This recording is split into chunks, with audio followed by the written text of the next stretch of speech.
દિવાલો જુઓ લીલ બાજેલી છે, જર્જરિત, અને નીચે જે બાળકો ભણી રહ્યા છે એ નીચે લીપણ કરેલું છે એમાં બેઠા છે, અને વાંસની કામળીઓની દિવાલ પણ છે. પતરાવાળો શેડ, નળિયાવાળા શેડ પર ખુલ્લામાં આ ચોમાસામાં આ બાળકો ભણી રહ્યા છે. આજે પ્રાથમિક શાળાઓ જર્જરિત હાલતમાં છે. કાચા ઘરોમાં વિદ્યાર્થીઓને ભણાવી રહ્યા છે. શું આને આપણે વિકાસ કહીશું? અને કેવી રીતે ભણશે ગુજરાત? અને ક્યારે આગળ આવશે ગુજરાત? નર્મદા જિલ્લા પ્રમુખ નિરંજન વસાવાએ ભારતીય જનતા પાર્ટી સામે આક્ષેપો કર્યા હતા. નર્મદા જિલ્લા ભારતીય જનતા પાર્ટીના પ્રમુખ અને એમની ટીમ દ્વારા છેલ્લા 3-4 દિવસથી દરેક પ્રાથમિક શાળાઓના ગામે ગામ જઈ અને નરેન્દ્ર મોદીના ફોટોગ્રાફ વાળી નોટબુકનું વિતરણ કરી રહ્યા છે.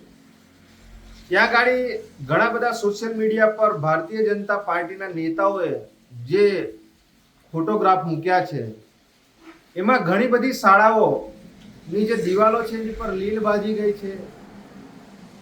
ઘણી બધી શાળાઓ એવી છે એના ઓરડાઓ નથી, નળિયાવાળા શેડ છે, પતરાવાળા શેડ છે, અને જે વાંસની કામળીઓ આવે અને જે નીચે લીપણ કરેલું આવે એવી પરિસ્થિતિમાં આજે આ વિસ્તારના બાળકો ભણી રહ્યા છે.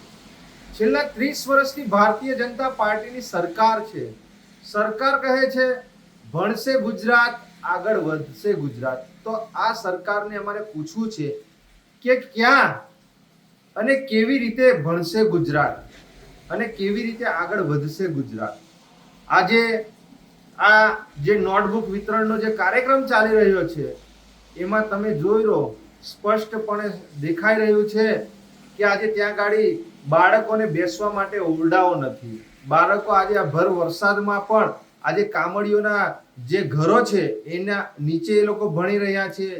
જર્જરિત દિવાલો દેખાઈ રહી છે, લીલ બાજેલી દિવાલો દેખાઈ રહી છે. તો સરકાર જે મોટી મોટી વાતો કરે છે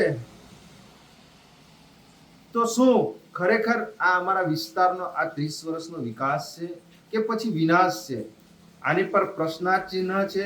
અમે આ ભારતીય જનતા પાર્ટીના તમામ નેતાઓને પૂછવા માંગીએ છીએ, એ ધારાસભ્ય હોય, સાંસદ સભ્ય હોય કે જિલ્લા પ્રમુખ હોય, તમામ નેતાઓને પૂછવા માંગીએ છીએ શું તમારી આ 30 વર્ષની ભારતીય જનતા પાર્ટીના સરકારમાં શું ખરેખર આ વિકાસ થયો છે?